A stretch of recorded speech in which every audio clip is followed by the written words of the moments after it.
Hey Damien, how's the editing coming along? Oh man, the editing? Crap. I've been so busy I completely forgot about that. You forgot about it? What about our deadline? Well, I mean, I didn't think it was a hard deadline. We do kind of make our own deadlines. I didn't think it was that big of a deal. Oh, well, you know what? That attitude is going to get us on the fast track to nowhere, Damien. Damien, you never get shit done.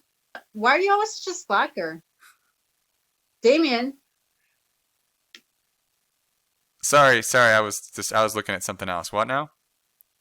oh my God, are you multitasking again? Damien, you never listen to me. Whatever. Damien, you don't give a shit about this project. What do you mean I don't give a shit about this project? I do all the technical stuff. I do all the editing, I do the music, I do the YouTube uploads, everything. I do all that stuff. Or you mean like the 5 minutes you spend clicking make a movie before uploading it on YouTube? It's actually a little bit more complicated than that, and it's a lot harder to do when you're always on my back and you never do any of that shit. Whatever, dude. All right, whatever, Damien. Why don't you just get to work for once in your life? Ready? Damien? Damien? What are you doing, Damien? Beep! I'm sorry, Damien's not available. If you'd like to leave a message, please press 1. If you'd like to go to hell, please press 2.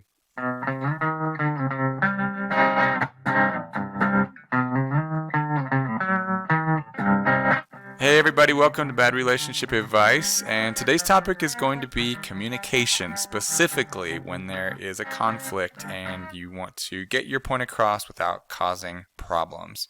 So Monica's got some interesting research and she's going to introduce the topic, so go ahead and take it away, Monica.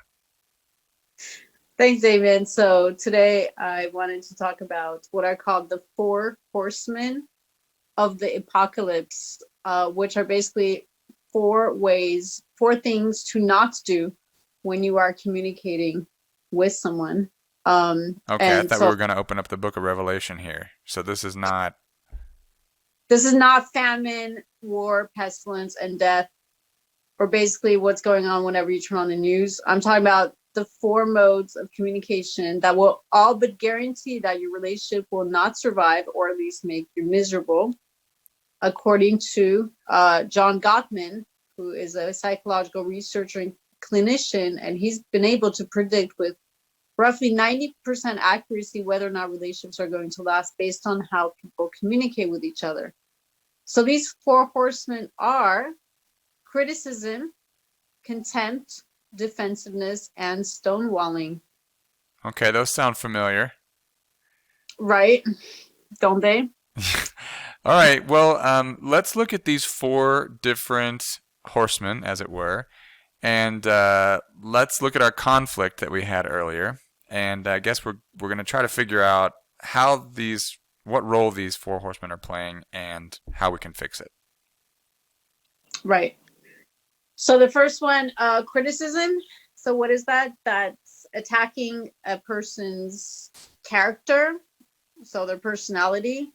Right, like And anytime you're just like it's one thing if you criticize one thing that I do, it's another thing if you criticize everything about me, right? Like if you tell somebody that, God, you're so lazy, or you never do what I ask you, or you're always sleeping, it's like you're not just criticizing that one thing, that you're criticizing them as a person. right, exactly. And so it just implies something's wrong with you versus something's wrong with what you're doing. Right. Uh, just using words like you never, you always, this results in defensive behavior because rarely is it that you always or you never do something. Sure. Automatically, that try to defend themselves. Right. And, So then, resulting. instead of criticizing somebody, if you do have an issue, what would be the antidote to criticism?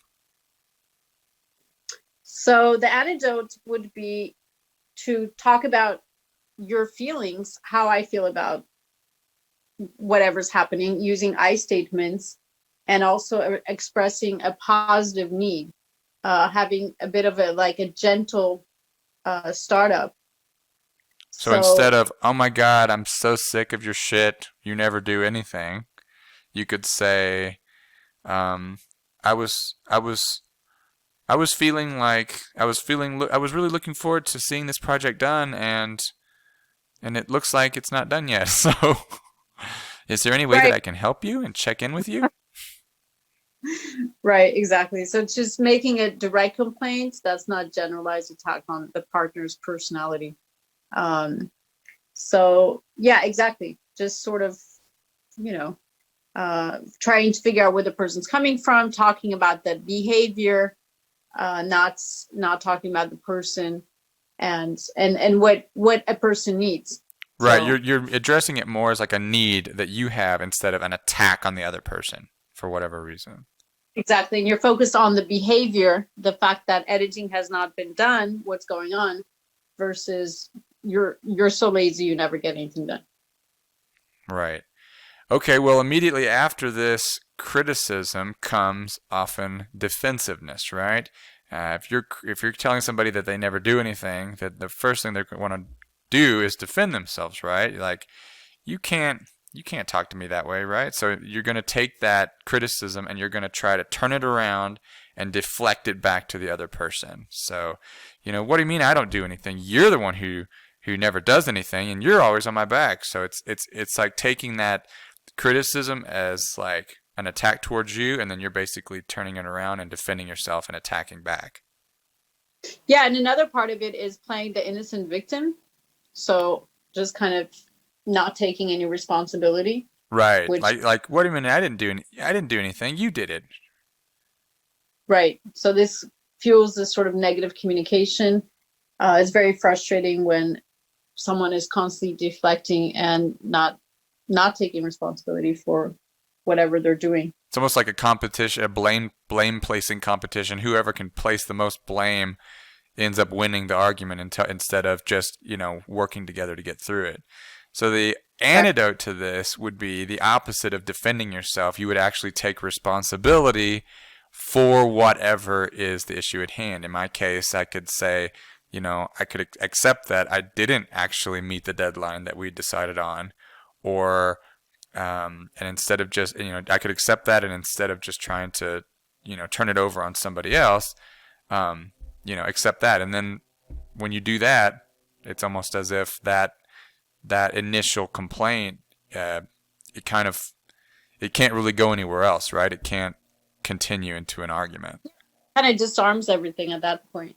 Right. And yeah, so if you've addressed something with me and I take responsibility for it, then there's no issue at hand other than moving forward and working through that, whatever that problem is. and also trying to put yourself in the partners in their shoes. So trying to look at it from their perspective. I think we don't do enough of that. In a way, having some compassion for why this person's frustrated, what is going on, and rather than trying to defend our kind of our side or whatever, Right. that wrong way, and just apologizing for any wrongdoing. Again, that can really take a lot of the Kind of defuse the situation, right? it diffuses it, absolutely, yes. All right, so moving on, our next horseman, it's kind of tied in with criticism, and this is contempt. So maybe you can explain what contempt is. Yeah, so this is actually quite strong. So it's attacking a sense of self, someone's sense of self, with an intent to insult or abuse. So this is where you're actually thinking you're better than your partner. So this could be as, for example, mocking them, calling them names, rolling your eyes. Right, you're such a slacker. Right. Doing, I can't believe. Why don't you get to work for once in your life? Right. It's like it's actually expressing that you do not like this person. Like they disgust you. You're pathetic. Yes. So this actually can destroy couples, because it's all of a sudden you're looking down on them. You're not kind of looking at them upon them with fondness or some sort of admiration. It's just, it is what it is. Literally contempt. Yeah, love and contempt are kind of polar opposites, I think. Yeah, exactly. So So the antidote for that would be to build a culture of appreciation. So focus on the positive qualities, remind yourself of their positive qualities rather than focusing on the negative, and be grateful for positive actions. Yeah, I Kind mean, of thankfulness is the best way to overcome that, feeling of frustration. You can acknowledge the fact that I'm a great editor and a wonderful person to work with. and, right. and when you're thankful for those things, then you're willing to let it slide that I forget about deadlines every once in a while. Yeah, and it's true, and it is actually true. I mean, it's if I'm gonna be focused on this one small thing, and not realizing that if you actually were just to disappear and I were to replace with someone else, then all of a sudden I would say, wow, there's all these positive things about Damian that are no longer now this other person. It's not the same, and now I would miss those things, but it would almost be too late. And I think this is what could happen in relationships when we're so focused on the negative of Right. the They don't do this, they don't do this, they forgot to do this, and it's like, what about all those things that they do for right. you, It's, Yeah, gratitude is a powerful tool for sure. yeah, and also in life, not just in Yeah. relationships, but just even being grateful for the things that are around us, rather than focusing on all the things we don't have, or or sort of like the negative parts. So All the right. culture. And our last horseman, one that we all probably know all too well, is stonewalling. And stonewalling is withdrawing to avoid conflict. So you're basically, instead of addressing the issue at hand, you simply shut the other person out. You stop talking. It's the silent treatment. You're not talking to them. You're not answering their messages. You're not replying to them. Or you're even using other people to do the communication. Like, Edgar, could you please tell Monica that if she wants me to do the editing, then she's going to need to, or having an answering machine do the smart aleck talk for you, right? Exactly. Now, this is not the same as taking a break. So it's good to take a break, right? So it's good Right. to, In fact, I think if that's part of the antidote, right? yeah, that is the antidote. Take a break and kind of do something that's gonna soothe you or distract you. Maybe go for a walk, whatever. The key is So to maintain that communication. It's like we're in an argument. It's like, look, I can't do this right now. I am happy to talk about this with you, in an hour or two or tomorrow or whatever. But right now I'm feeling really frustrated and I just need a break. So I will talk to you about this later, right? It's keeping the person in the loop, not shutting them out. yes, exactly. That's exactly right. As opposed to, the silent treatment, which can be very frustrating because then there is no way to sort of work on things. You're basically you're blocking everything at that point. Right. If I stonewall you completely, then the only recourse you have is to just drop it so that, like, so problems don't get solved. They just get buried. Exactly. And it just creates sort of like this toxicity in this, between people at that point. So, yeah.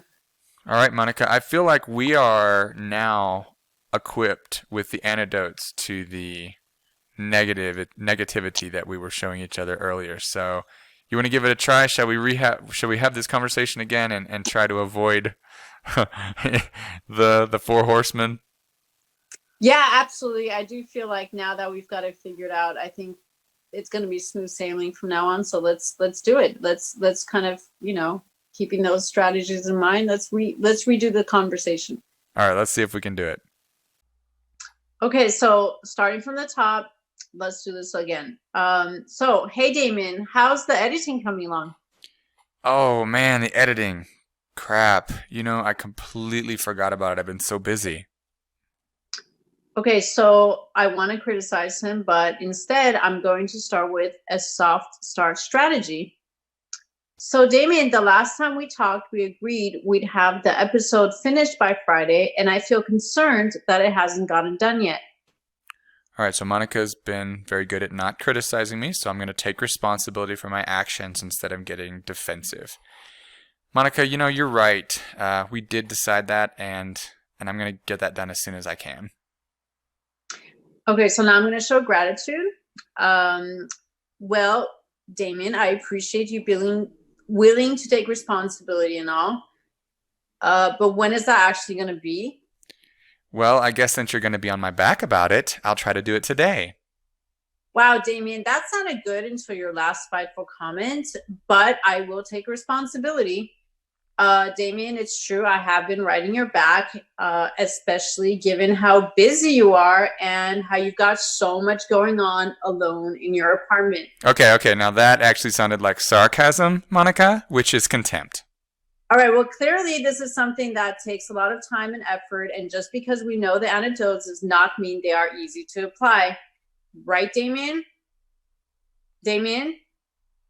Wait, are you stonewalling me? Damian is not available. Please leave a message after the tone. Beep!